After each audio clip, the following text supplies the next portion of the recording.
pura e branca como a lua. Naquela noite você me apareceu, toda linda como nada que pudesse ser igual. Parecia um sonho a gente se conhecer, mas foi tanta novidade que eu não soube o que falar. Quando estava ao seu lado, completamente encantado ao te ver. Seus encantos me pareceram tantos que há dias que eu canto querendo cantar pra você. Eu sei que parece loucura, mas naquela noite tudo era tão real que a sua falta me tortura de uma forma tal que só por ser você não me faz tão mal. A sua presença bastou pra eu esquecer o mundo e me fez mudar de assunto. Eu só sinto vontade de te fazer sorrir e eu não paro de pensar na gente junto. Ela é branca como a lua.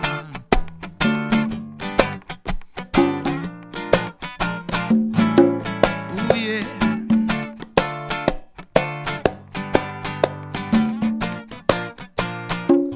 Alright, mas foi tanta novidade que não soube o que falar. Quando eu estava ao seu lado, completamente encantado ao te ver. Seus encantos me pareceram tantos que há dias que eu canto querendo cantar pra você. Eu sei que parece loucura, mas naquela noite tudo era tão real que a sua falta me tortura de uma forma tal que só por ser você não me faz tão mal. A sua presença bastou pra eu esquecer o mundo e me fez mudar de assunto. Eu só sinto vontade de te fazer sorrir e eu não paro de pensar na gente junto, branca como a lua.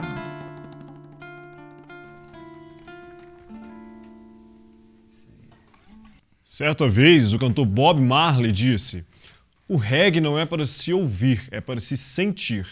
Quem não sente, não conhece." Meu convidado de hoje é um dos principais nomes do reggae de Minas Gerais. Ele é cantor, instrumentista e compositor. Tem 2 álbuns autorais lançados e aproximadamente 2 milhões de acessos no YouTube. Sempre muito bem acompanhado de músicos de peso, ele se apresenta nos principais espaços culturais de Minas Gerais e do Brasil. No palco do Espaço Culto de hoje eu recebo o cantor Ben Roots. Pessoal, muito obrigado pela presença de vocês. Ben Roots hoje está acompanhado do percussionista Pedro Alves, não é isso? Isso aí, boa tarde, Adriano. Boa tarde. Boa tarde, telespectadores da PUC TV. Então, Ben Roots, na verdade, é o nome do projeto, né? Você é conhecido como Ben Roots, mas na verdade é o nome de um projeto que envolve você e meu projeto autoral, que envolve as minhas composições, né? Essas músicas que... Um projeto que começou, na verdade, em 2006, né? Fazendo as músicas, colocando as músicas na internet e tal. E vem tendo essa história aí que a gente tá acompanhando. Seu nome, na verdade, é Ben-Hur, né? Meu nome é Ben-Hur, é. Ben-Hur lá como o judeu, o vingador. Isso, exatamente. O herói lá dos caras lá. É Ben-Hur, meu nome é Ben-Hur Ferreira. Barbosa Ferreira. O Ben Roots surgiu quando você começou o trabalho na noite de Belo Horizonte, não é isso? Isso. E como tinha essa identificação com o reggae, eu gostava muito de reggae. Sempre, não só tocava os reggaes, mas também colocava outras músicas, fazia versão reggae para outras músicas também e tal. E as minhas composições também foram puxando para esse lado do reggae, nessa influência. Aí acabou virando Ben Roots. De Ben-Hur passou para Ben Roots. E em 2006 você surgiu nos bares, na noite noturna na capital, em bares e festas de universidade. Isso. E o que te encorajou a já começar nesses locais, que geralmente dão espaço para o famoso Toca Raul? Isso, exatamente. Então, o que te encorajou já começar nesses locais a tocar com músicas autorais? Bom, na verdade, não tocava só músicas autorais, né? Rolava o Raul também, rolava todo tipo de música. O que em barzinho você tem que tocar o que o pessoal estiver pedindo, né? Então, mas o que me incentivou a começar a divulgar o autoral assim, foi realmente gravar em casa, num home studio improvisado, passar para as pessoas. E muita gente que ia ouvindo ia falando, pô, bacana e tal, você tem que tocar isso, eu quero... Chegava até no barzinho, quando eu ia tocar, a pessoa até pedia minha música e tal, e eu tocava. E por aí eu comecei a tomar gosto mais ainda pela coisa, escrever mais e tal, querer mostrar mais, realmente expor mais o que... Antes eu fazia música, mas deixava guardado, assim. Certo. E quando começou esse seu lado de compositor, no sentido de escrever e criar a melodia? Ah, isso aí já começou quando eu era bem mais novo. Eu acho que com 13 anos, assim, eu já escrevi minha primeira música, minhas primeiras músicas. Eu lembro que a primeira que eu coloquei assim na internet, eu acho que eu fiz ela quando eu tinha 14 para 15 anos. Uma música que chama Às Vezes, que é uma baladinha assim e tal. Foi a primeira música que eu gravei para colocar na internet, assim. Mas antes disso eu escrevia, só que não ficava tão bom. Eu não gostava, assim, a ponto de colocar, de mostrar para os outros. Depois eu comecei a tomar coragem. Tem aquela famosa vergonha do compositor quando compõe a primeira música, acha que ficou horrível e não quer mostrar para ninguém? Foi mais ou menos por aí. E você, quando viu a repercussão que essas músicas que você estava tocando na noite, eu falo das músicas autorais. Sim. Quando você viu a repercussão dessas músicas junto ao público, foi o que te encorajou a já partir para um trabalho, para a produção do seu primeiro disco e já querer viver de música? Isso, foi bem por aí. Com essa facilidade que a internet traz pra gente hoje, e com essa tecnologia também que a gente pode gravar uma MP3 em casa e compartilhar pro Brasil, pro mundo inteiro, né?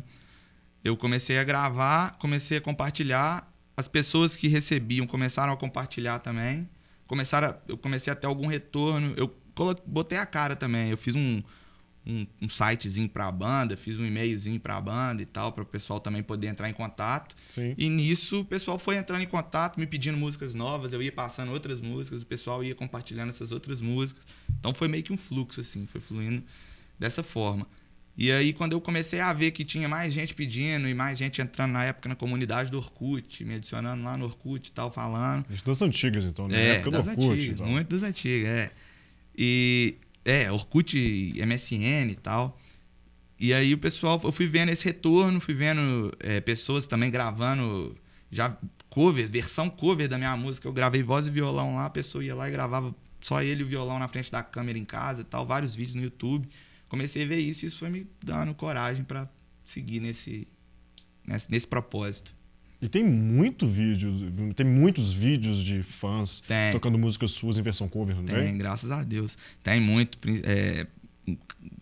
principalmente, assim, que você vê mais é da música Em Sonho, que foi uma música que pegou uma galera, assim, que muita gente ficou conhecendo e tal, que conhece o Ben Roots por causa dessa música em especial. E aí o pessoal, muita gente gravando na beira do rio, na beira da piscina, nas festas, né? Às vezes na varanda de casa, tem uns vídeos das meninas tocando no quarto, em cima da cama e tal. Mas é bom demais, pra mim tem coisa melhor. Suas músicas são baixadas na internet no Brasil inteiro. Você acha que o fato das pessoas se identificarem imediatamente com as suas músicas e com as letras que você compõe se deve ao fato do reggae ser um estilo de música que retrata fielmente a realidade das pessoas, assim? Eu acho assim... De uma forma poética, claro. Sim, a forma como eu abordo realmente nas músicas é sempre pelo lado da poesia mesmo e tal, tentando versar aquilo que eu estou sentindo ali. Acredito que o reggae facilite na questão da pessoa, igual aquela frase do Bob Marley mesmo que você falou, da pessoa de sentir a música, entendeu? Ela vem para você poder sentir, você acaba envolvido pela vibração, meio que pela energia que a música passa, primeiro, antes de ouvir, assim, entendeu? Antes de ouvir a letra, antes de prestar atenção na letra e tal. Então eu acho que isso daí abre uma porta, assim, quando a pessoa ouve o reggae, lógico que para as pessoas que se identificam, para as pessoas que gostam, né? A primeira coisa que pega a pessoa é a melodia, então, no caso. Eu acho que a primeira coisa que pega é a identificação, vem assim com o som. Primeiramente com o som, depois com a letra e tal. Eu acho que o reggae ajuda nessa parte, o ritmo, né? E aí a letra é realmente da pessoa ler aquilo ali e se identificar o sentimento dela no sentimento que eu passei pra música, entendeu? Aí é como se a pessoa sentisse o que eu tava sentindo, ou como se eu tivesse sentido o que a pessoa iria sentir depois ao ouvir a música, sei lá. Como diz o Mário Quintana, né? O bom poema não é aquele que dá a impressão que nós estamos lendo ele. É ele que está lendo a gente.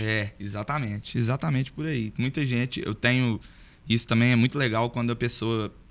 eu recebo uma mensagem lá no Twitter, ou então no Facebook, ou por e-mail e tal, de pessoas, não só meninas, como meninos também, como jovens, como adultos também, falando que, pô, sua música tá descrevendo exatamente o que eu tô passando aqui agora e tal. É a música da minha vida e tal, tipo assim. Então é muito bacana quando tem uma... Como que é pra você ouvir uma coisa dessa, assim? Eu fico meio encabulado, assim. Nunca é normal, sabe? Nunca é 100% normal, assim. Porque não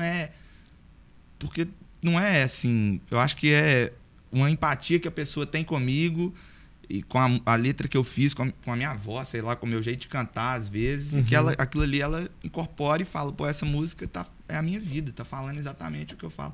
Sendo que não é... Lógico que eu respeito a opinião da pessoa. É a música, pode ser a música da vida dela. Mas, na verdade, era a música da minha vida. Era o que eu tava sentindo na hora que eu escrevi a música. Eu não fiz, né? Lógico, eu não faço pensando nas pessoas. Eu faço pensando em me expressar primeiro. A questão do compositor, de quando compõe a música é totalmente dele naquele momento, a letra é o que ele está vivendo naquele momento. Só que quando você passa isso pro papel, pro público, a música passa já não ser mais sua, mas ser de quem quiser adotar, né? Mas a ideia é essa mesmo, eu acho que música é isso. Quando eu escrevo, quando eu compartilho, é pra pessoa que gostar mesmo, que se identificar, tomar aquilo para ela ouvir incansavelmente, igual eu mesmo ouço. Às vezes eu ouço as minhas próprias músicas, às vezes eu ouço música de outros artistas incansavelmente. Eu gosto de ouvir uma música 30 vezes seguida e tal. Então é legal quando tem uma pessoa que fala assim, pô, essa música realmente é música da minha vida e tal, tá narrando tudo que eu sinto, porque eu me sinto assim, eu vou ficar marcado ali na vida da pessoa, não eu, a minha música. A sensação deve ser muito foda, né, cara? É um negócio assim... É uma coisa que eu tenho muito, que eu prezo muito, que eu dou muito valor, assim. E voltando aqui para o assunto do reggae, porque o reggae nasceu ali na Jamaica, né? Acho que a maioria das pessoas sabem disso. Mas ele tem fortes influências da cultura caribenha, da música tradicional africana. Foi totalmente moldado, mas totalmente moldado ali na Jamaica. Mas você acredita que o reggae ele agrega traços da cultura local? Ou seja, quando ele vem para o Brasil e é tocado no Brasil, ele agrega traços da cultura do Brasil, ou por onde ele passa? Eu acredito que sim. Não só no meu caso específico, que eu poderia dizer que é influência de letra, assim, de ter ouvido muita música brasileira e fazer minhas criações pensando nisso, mas eu acredito que também em elementos musicais, como por exemplo, no Brasil, o reggae sofre uma influência de toda uma brasilidade, de outros instrumentos, de outras pegadas, de outros músicos que tem o sangue brasileiro, né, na veia ali e tal, e todo mundo também sofrendo influência indiretamente da música brasileira. Então eu acredito que sim, que por onde ele passa, ele deixa um pouquinho dele, pega um pouquinho da cultura local. E o Brasil já tem uma cultura muito forte ligada à África, principalmente com instrumentos de percussão, e que tem tudo a ver com reggae, na verdade. Tudo, com certeza. Eu acho que o Brasil é um país muito rico, né? Tem muita música e tem muito reggae também, até muito no Nordeste, até no Sul também. Então é de ponta a ponta, gente fazendo música, e o reggae está presente, com certeza está presente em muita música que foi feita no Brasil. Bom, você acredita que o amor, o sexo, a forte crítica social feitas segundo a cultura jamaicana ainda são os temas mais recorrentes nas letras de música do reggae, assim? Sim, eu acredito que sim, que principalmente para a música reggae, eu acho que principalmente a palavra da resistência, né, que é a consciência social também, mas amor e sexo né, e como é que eu vou dizer, histórias de amor mesmo, casos de amor mesmo. Crítica social. Crítica social também, Mas assim, eu acredito até que a música reggae, ela é mais guiada até pela crítica social, pela consciência, né, social. Mas no meu caso, que faço o meu reggae, né, que eu não fico preso também a isso, eu falo também, faço minha crítica social também, faço meu protesto, digamos assim. Mas eu também falo muito de amor e dessas histórias, né. E o Bob Marley, ele é considerado um dos maiores artistas da história, vamos colocar assim, né? Você acha que é possível a gente conversar sobre reggae sem citar Bob Marley, cara? Eu acho que não, que teve que passar por ele é o pai da parada, ele influencia para todos ele é influência, né? E influencia para todo mundo faz o reggae, que faz a música do reggae no mundo inteiro. Com certeza ele é referência e influência e assim, sem ele... Então tem como a gente dar uma palhinha de uma música do Bob Marley? Com certeza. Vamos lá. Vamos lá.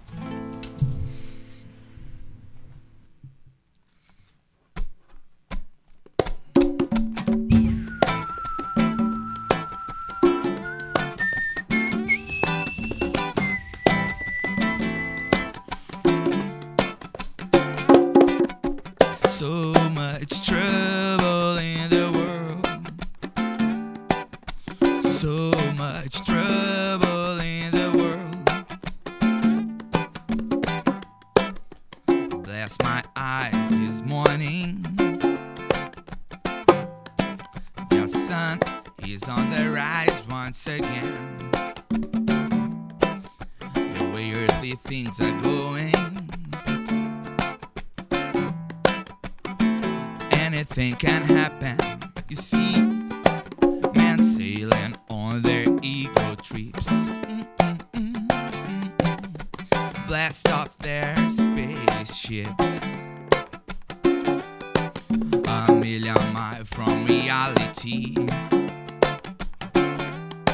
No care for you, no care for me. We got so much, so much, so much, so much trouble in the world. So much trouble in the world. And all you gotta do is to give a little and give a little. You give a little one more time, yeah. You give a little, you give a little, you give a little one more time. You got so much trouble in the world. So much trouble in the world. So much trouble in the world. So much trouble in the world. Isso aí. Bom, nós vamos voltar a falar de reggae no próximo bloco da carreira de vocês, porque a gente agora vai para um rápido intervalo. Não saia daí porque ainda tem muita música e vamos trocar muitas ideias com um cantor bem roots. Mas antes disso, ele manda mais uma pra gente. Vamos lá? Aprendiz. Você me ensinou a viver, foi minha estrada nos passos que eu dei rumo a crescer. Te via sempre chegando com uma palavra de incentivo, chegando com um violão, um disco, um ombro amigo. Lá fora o mundo você rodou e conheceu histórias que ninguém escutou, que ninguém leu. Canções você me apresentou, como apresentaria a música inspiradora ou autora, a melodia. Você me ensinou a ouvir o que existe, um ritmo alegre ou uma balada triste. Me agrada o livre-arbítrio confortável que sempre defendeu. Escolhas são assim e muitas são irreversíveis, mas você me ensinou que sonhos não são impossíveis. Por isso creio tanto no destino e que ele nos escolheu. Você presenciou meus momentos, fui aprendiz na escola que você me ensinou. Fui mais feliz, eu via nos seus olhos orgulho de me ver, aprendendo a caminhar com minhas pernas sem temer. E lado a lado fomos seguindo até o final. O irônico destino te quis, te vi tão mal. E num dia de sol você pediu pra me ver e foi tocando violão, pois parecia já saber. Ali você parou pra ouvir o que existe, com lágrimas nos olhos fiz uma levada triste. Ouvi o meu violão e rumou pro seu destino final. Juntou todas as forças que havia no seu corpo e me aplaudiu feliz, feliz demais para tão pouco. E sei que de onde estiver ainda me aplaude de pé. Hoje eu quero que saiba que dedico a você tudo que eu for na vida. Você me ensinou a ser, você me ensinou a viver e me cantou um refrão.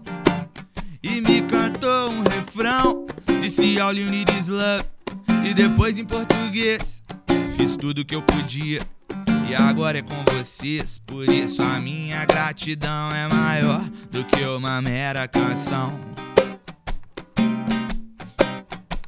Aceite meu aplauso, você merece cada letra. E essa melodia pra você ela foi feita. Minha gratidão é maior do que uma mera canção.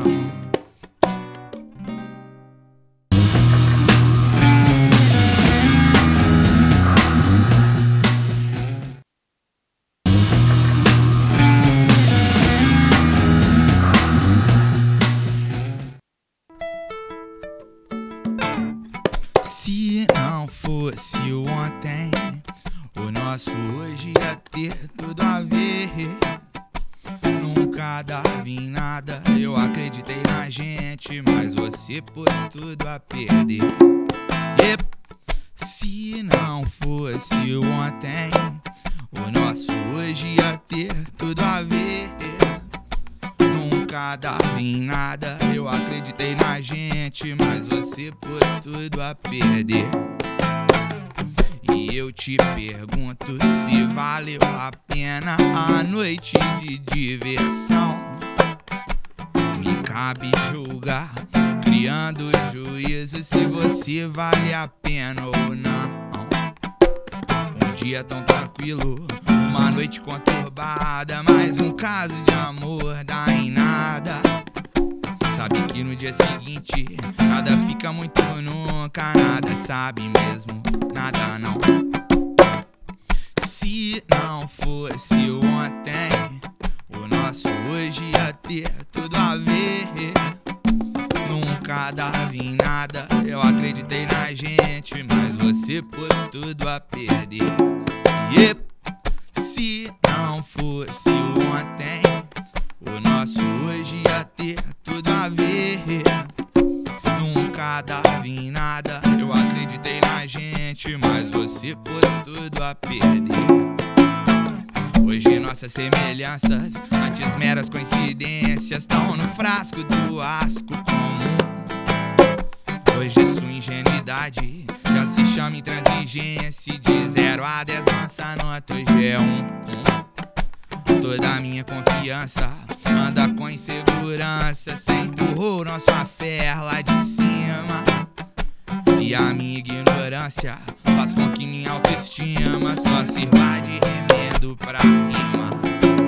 Eu quero um dia acreditar que foi mentira, que foi mentira, que você é uma menina tranquila, muito tranquila.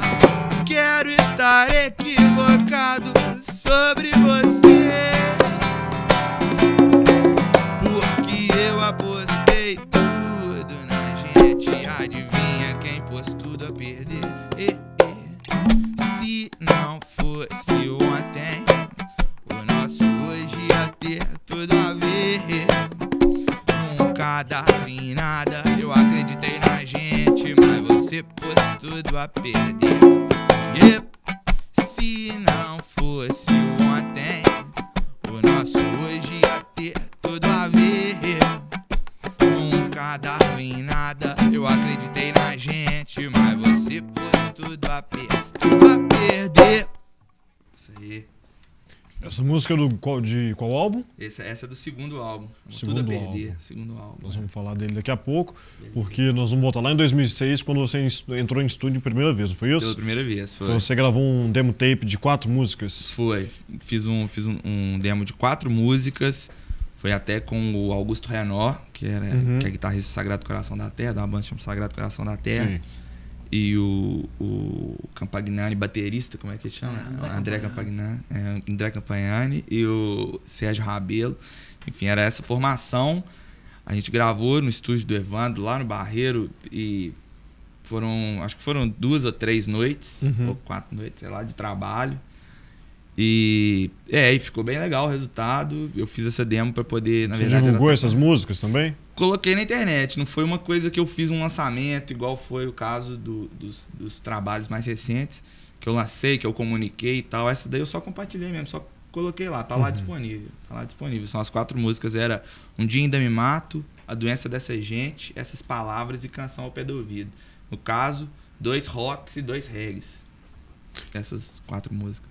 E em 2009 você lançou o primeiro álbum, que é O Aprendiz. Isso. E quais foram as principais sonoridades, os temas abordados nesse álbum?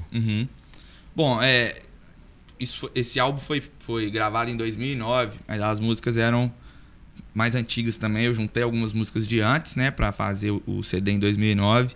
Então abordava os temas assim, falava também igual de relacionamento, né, de amor e tal, dos casos e tudo, mas falava, tem um pouco também, era meio que um pouco da crítica, assim, não a crítica, mas um desabafo mesmo, falando da vida e tal, do tempo, assim. Era um fenômeno que na época, eu acho que a humanidade nunca consegue compreender 100% a questão do tempo, né? E nessa época eu tava meio que saindo do colégio, entrando na faculdade, eram umas outras preocupações que hoje em dia até parece que era bobeira e tal, mas eu sentia muito aquilo na época, assim. Essa foi meio que a abordagem do primeiro CD. As influências, eu acho que foi nessa linha também. Foi um pouco de rock, um pouco de pop, uma pitada um pouco maior de reggae, assim, mas tinha também um pouquinho de um hip hop, uma coisa assim, uma parte falada, assim, uma essa rima coisa falada. do protesto, ela é muito viva no estilo hip hop também, né?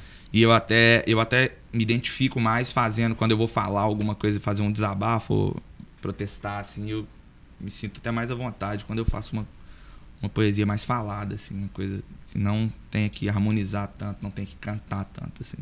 E vocês, né, na verdade, você, o Ben-Hur e a banda, o percussionista Pedro Alves, uma curiosidade, você está há quanto tempo com o projeto do Ben-Hur? Eu acompanho o Ben-Hur desde 2009, esse mês inclusive é mês de aniversário que eu estou na banda, né? Eu comecei em 2009 com eles e na banda eu toco bateria.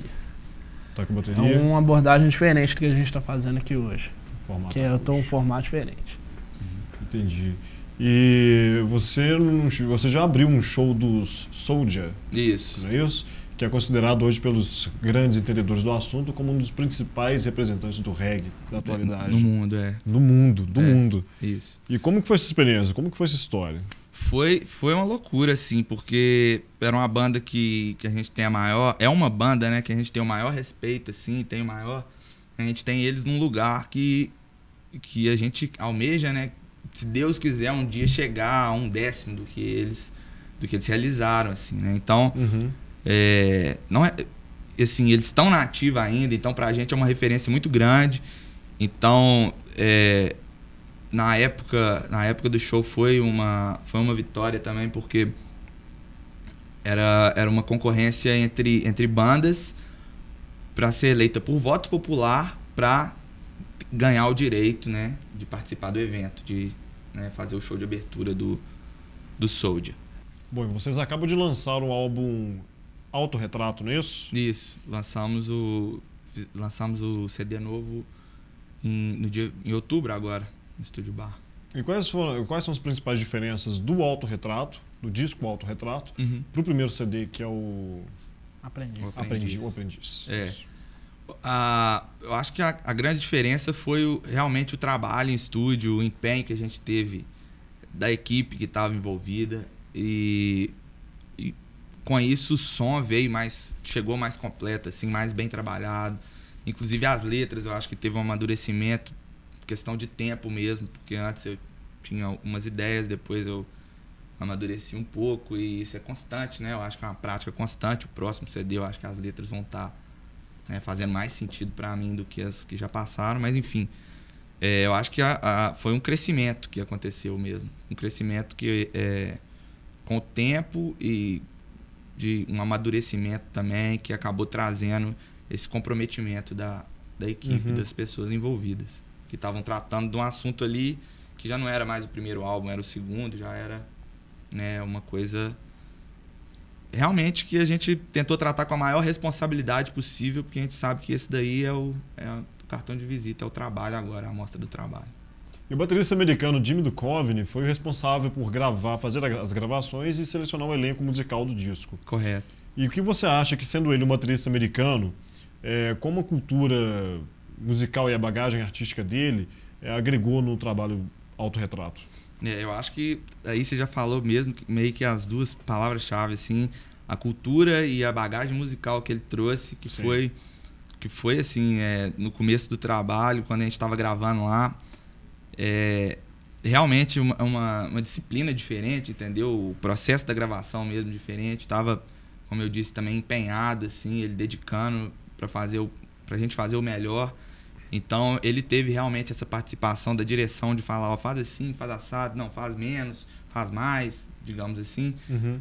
E também teve a questão do elenco que ele colocou para trabalhar com a gente, que são os caras que trazem um pouco da praia dele, que é o jazz, que ele é um baterista de jazz, então ele colocou um pouco dessa influência também, dessa característica, trazendo o Mark Lambert, que é o guitarrista, e o Nick Payton, que toca com ele, que é um saxofonista. Uhum. Todos os dois são americanos também. Não, o Nick é inglês. Nick é inglês.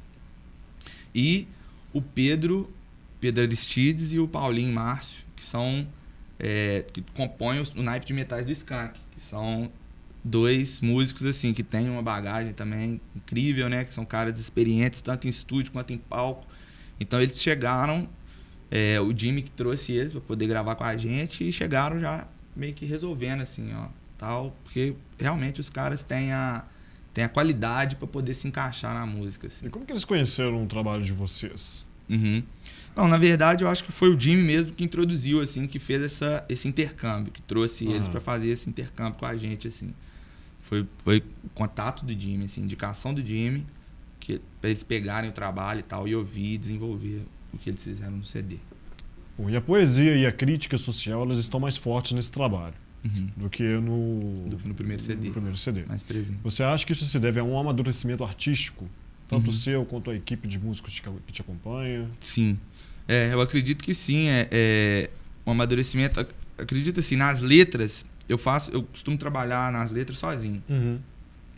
Eu acho que um amadurecimento não só artístico, que é o caminho natural mesmo, quando você está envolvido naquilo no trabalho e tal, trabalhando com música. Então, teve esse amadurecimento, mas também um crescimento mesmo, um aprendizado eu não sei, até da mensagem que eu quero levar na música, entendeu? Às vezes, por causa de coisas que eu aprendi na vida mesmo. Às vezes eu não quero mais levar o que eu passava antes. Agora eu quero passar o que eu tô sentindo hoje, que eu já aprendi, que eu boto em prática hoje.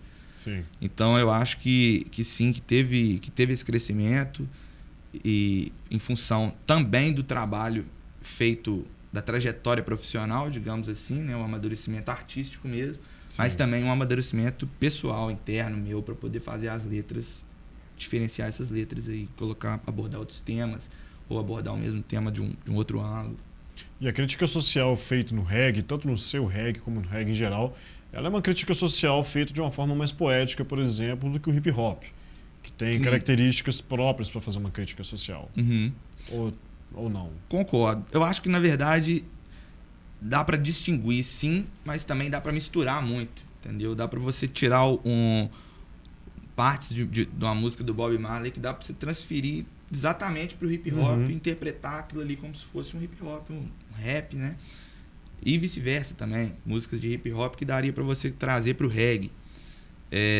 Eu penso assim, a forma como a crítica é abordada no reggae, acredito que tenha muito de você fazer um refrão, de você fazer aquela estrutura ali, verso e tal. Talvez no hip hop a coisa fique mais solta, assim. O cara pode versar, rimar uma forma mais solta mesmo, uma forma mais livre. Certo. Benhur, quem quiser conhecer mais o seu trabalho, o primeiro álbum Aprendiz, o segundo álbum Autorretrato, quem quiser contratar para shows, qual que é o telefone de contato? Qual que é os contatos que vocês têm? O telefone de contato é Belo Horizonte, 31 9133-9125. A outra forma de contato é pelo e-mail, contato@benroots.com. Isso está no site? Está no site, www.benroots.com. E temos o Facebook também, facebook.com/benrootsreg. Bom, pessoal, então muito obrigado pela participação de vocês no programa. Muito bom receber vocês aqui. Ok, a gente que agradece e pela oportunidade, e pelo espaço, pelo trabalho de todo mundo aí. Valeu, PUC TV. Valeu, Espaço Cult. Valeu. Bom, o Espaço Cult de hoje fica por aqui. Se você tem alguma dúvida ou comentário, participe do programa. Entre em contato através do e-mail espacocult@pucminas.br. Gostou do programa? Quer rever essa ou outras edições? É só acessar o canal da PUC TV no YouTube, www.youtube.com/PUCTVBH. Obrigado pela companhia e tenham um ótimo fim de semana. E com vocês, uma indispensável saideira com o Ben Roots. Vamos que vamos. Vamos lá. Menina dos meus olhos. Hoje já faz muito tempo que entre nós tudo acabou.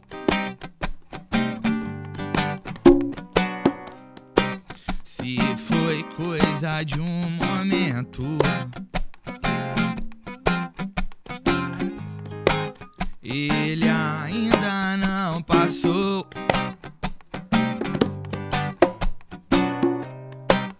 Ainda trago na memória o seu olhar, a gente junto na escola. Vejo nosso amor crescer.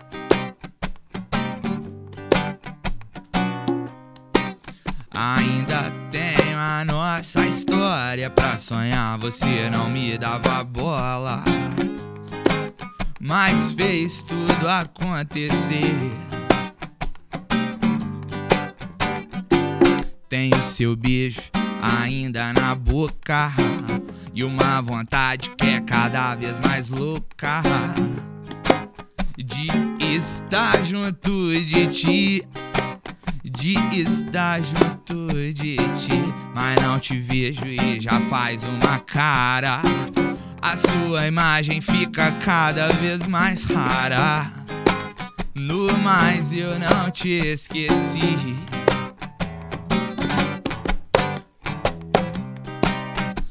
Menina dos meus olhos, eu ainda te gosto. E sem você não vivo, sofro demais.